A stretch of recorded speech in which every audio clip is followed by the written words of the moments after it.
Happy Hanukkah! This year, Judaism Unbound is partnering for the fourth year with our friends the Torah Studio in an initiative called ApocryFest, Hanukkah Unbound and Uncanonized. We believe that Hanukkah can be a time of year where we connect to many books that were not included in the Hebrew Bible, but which nonetheless can be meaningful to Jewish individuals, communities, and the world. Through 4 conversations, we will be exploring some of these books in detail and asking big questions about what canon even means. Liana Wertman and Lexi Kohansky, both of the Torah Studio, join us for all 4 of these conversations. Learn more and sign up for our ApocryFest email list, which will be sent out throughout Hanukkah at judaismunbound.com/apocrypha. That's APOCRYPHA. Before we start, a Judaism Unbouncement that mini courses in the Onion Yeshiva, our digital center for Jewish learning and unlearning, are now open for your registration. They will begin in January, and the 4 options this time around are entitled The Torah of Kink, Hasidism and Neo-Hasidism, Brit Milah Unbound, Exploring Circumcision, and Queering Kedusha, that means holiness, through Jewish craftways. Sign up at judaismunbound.com/classes. Financial aid is available for anyone who needs it. This is a special bonus edition of Judaism Unbound, ApocryFest 2025, Episode 2, Genesis Apocryphon. Welcome back, everyone. I'm Lex Rofberg. I'm Liana Wertman. And I'm Lexi Kohansky. And we are so proud, so thrilled, so energized to be back with all of you as Hanukkah is here.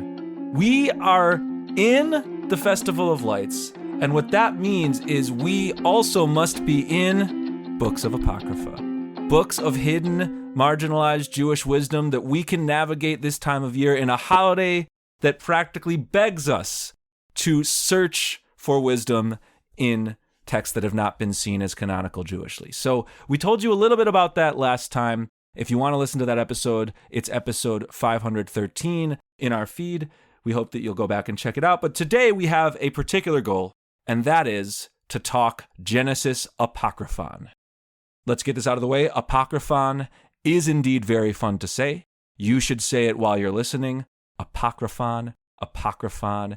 Flows off the tongue. Tell your friends about it because it's an excuse to say that word. But to the two of you, Liana and Lexi, take us in just like, what is this text, even before we get into why we might glean wisdom from it? What's Genesis Apocryphon?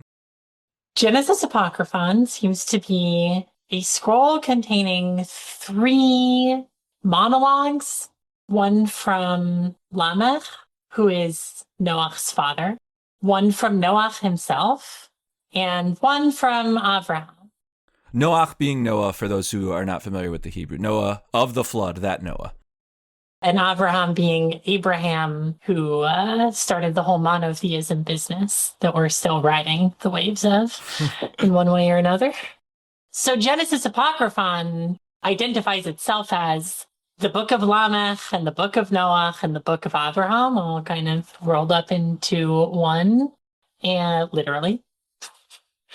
And I guess I don't know fully how we want to frame it, because we could say it is taking the story of the book of Genesis and doing a fan fiction type thing, expanding on little comments. They're like, for example, there is one single verse in the book of Genesis that says the Nephilim, the children of the divine, came to human women and had children with them.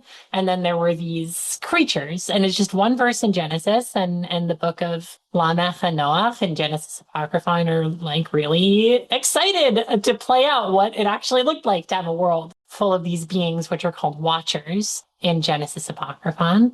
And there's like stories with Avraham and how he went down to Egypt and what happened with his wife, Sarah, that are mentioned in outline in Genesis that get a lot more detail in Genesis Apocryphon. So in one sense, we could look at it, we could look at it and say this is fan fiction, playing out stories that are just hinted at in Genesis.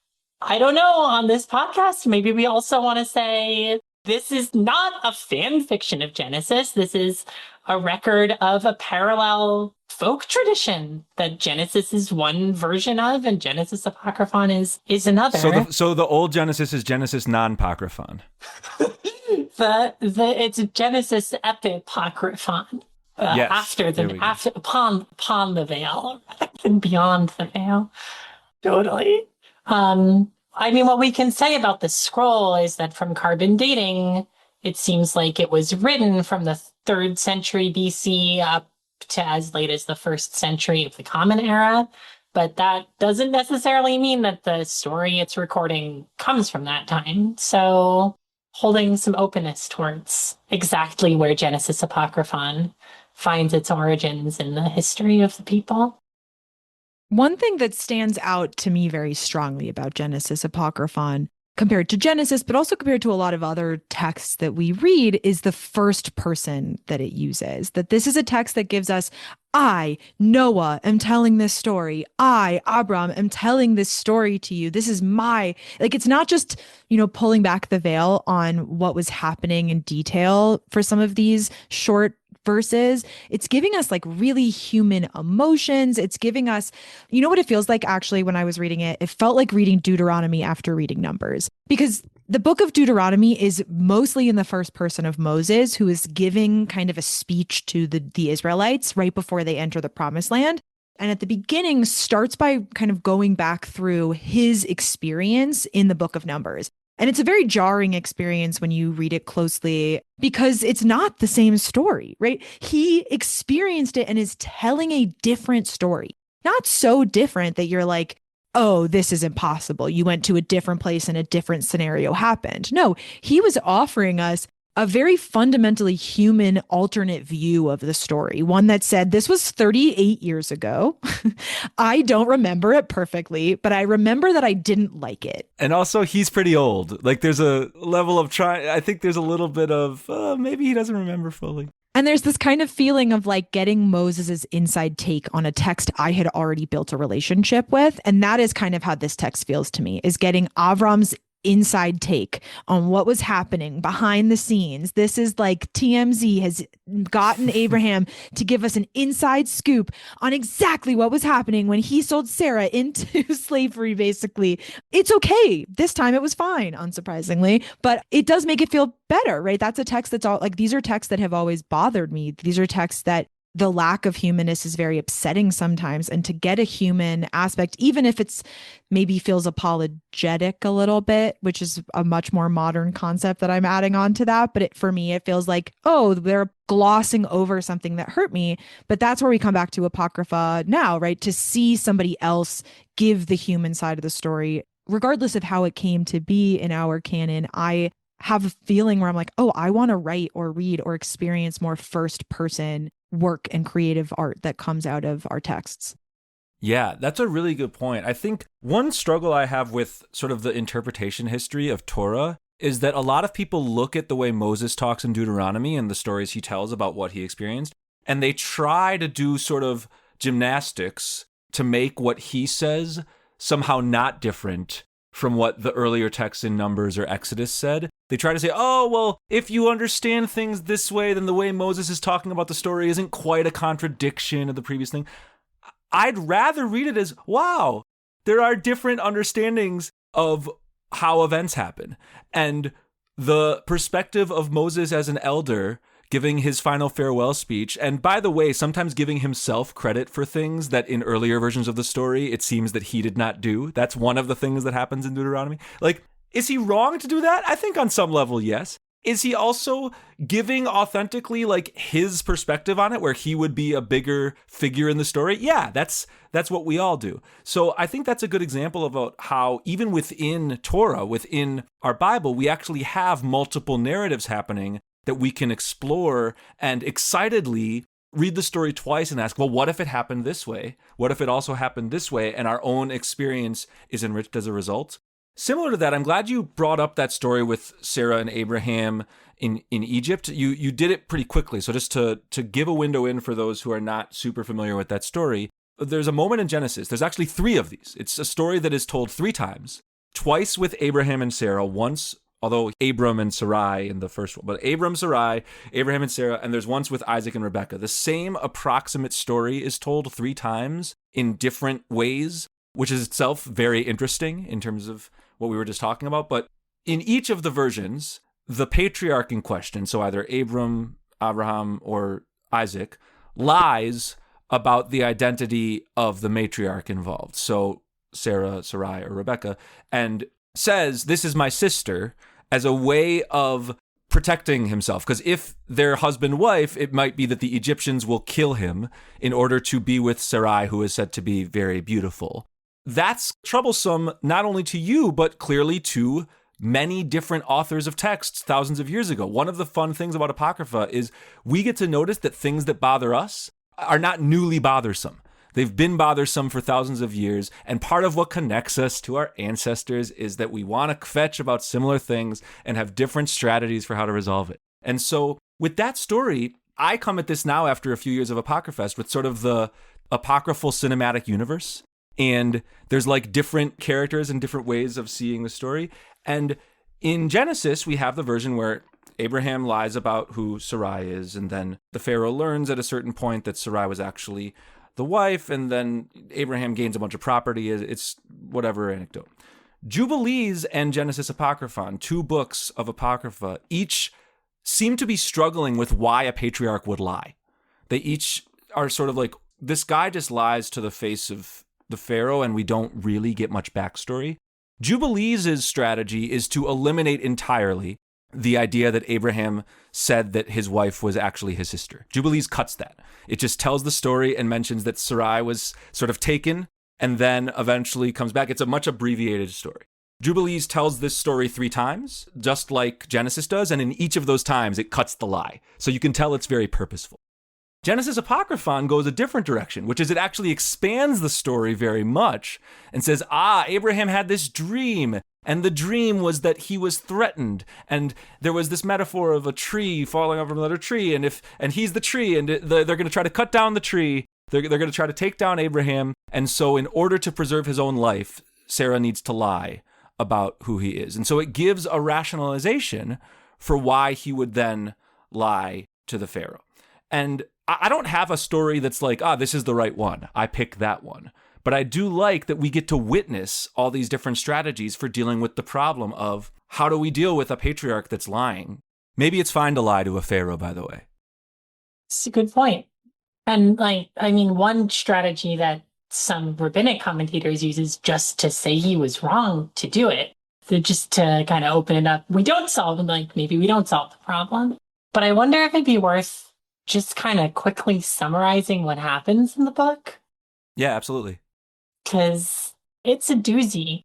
The first part, the book of Lamech, seems to be based on this drama where Noah is born, and he's so beautiful of a baby that Lamech is like, this kid cannot possibly be my child. He must be the result of one of the Nephilim, one of these divine watchers, getting with my wife, and they had this child together. Lamech needs to talk to his therapist about having a better sense of self-worth. Yeah, Yeah, and it also points to if we're living in a world where babies can't be beautiful, that says a lot about the kind of universe that gets a flood.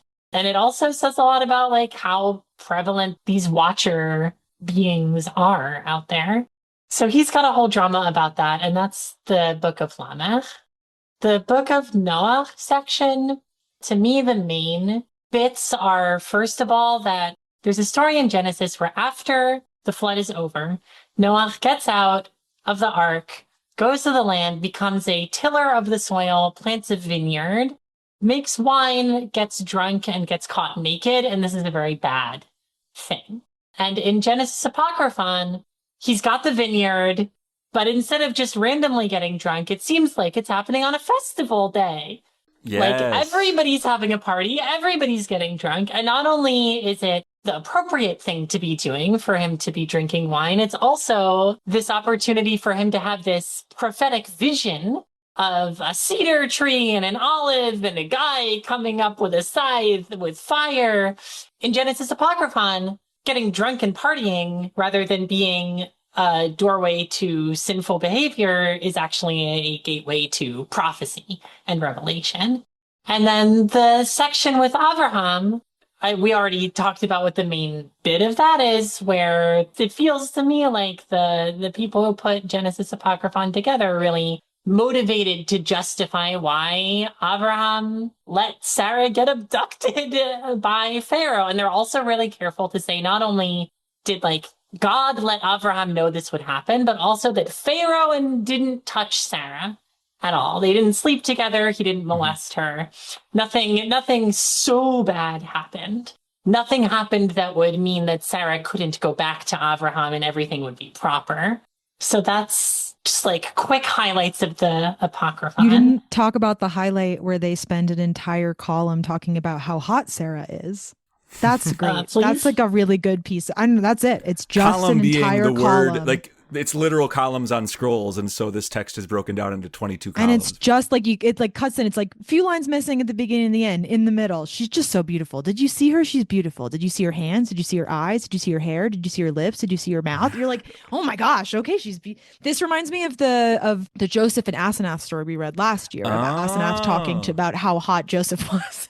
This like really like effervescent, like, and I think that what I am caught by it there also is the humanness of it, right? That's not something you necessarily get in a quick third person. This is like when you go into the first person, you get Lamech and you get like Enoch and Methuselah as grandparents. You get not just like begot. You have grandpa and dad and son and grandson, and like this like moment of Abraham talking to Sarah and being sad and actually having to watch her get taken away from him, which is very different, right, than what we see in the text, which seems to be that he's pre-anticipating just in case there's violence. This is much more reactive. And I think coming back to what we were talking about with Moses and what you were saying about an awareness of multiple stories, I think especially in a story like Sarah's story, to see her even have a reaction, honestly, to see her even have a name. Her name is removed from her for most of the story where they're talking about her in chapter 12. She's the woman. Of Genesis, you mean? Of Genesis, yeah. Chapter 12 of Genesis, when this story takes place, she's kind of becomes the woman for the time that she's with Pharaoh. And then this story, she not only gets her name back, but she also is sad. And she kind of has some agency here, right? She's the palm tree that saves Abraham, and he is at her mercy in a much different way. And I think that the humanness of this story really does call out to me. That's a really good point. And on the naming front, that is another service of the Apocrypha. If you read the book of Genesis and if you go through the entire first 20 generations of humanity, you learn one woman's name, Chava, Eve. You get 20 generations of just dudes. If you go to Genesis Apocryphon, there are multiple women whose names we hear that are not present in Genesis. One is somebody named Bat Enosh. So it means like daughter of humanity or daughter of people, who is Lamech's wife. And she is not named in Genesis. And another is Emtsara, who is Noah's wife in this story. And I bring that up because this was a really exciting moment for me as a lover of the Book of Jubilees, because the Book of Jubilees also has, Jubilees actually gives you women's names for the entirety of those 20 generations. And the names in Jubilees and in Genesis Apocryphon are the same. So Noah's wife's name in both of those texts is Emtsara, and Lamech's wife's name in both of those texts is Bat Enosh, which sort of gives you a window into, again, the cinematic universe, like the world of stories that we may not have, but that share a relationship with particular characters that our Tanakh, our Hebrew Bible as we've received it, kind of obscures. And I was curious about this, and I looked at some of the scholarship. One of the key pieces of evidence that scholars cite for the ways in which these two texts, Jubilees and Genesis Apocryphon, clearly were like in deep relationship with one another. People debate which one is the source for the other, but they all agree that they like depend on one another in certain ways, is that fact of the shared names. Then you start to bring this in, and some of you listening might be saying, but wait, Lex, I know that Noah's wife's name is Naamah. That's what Midrash says.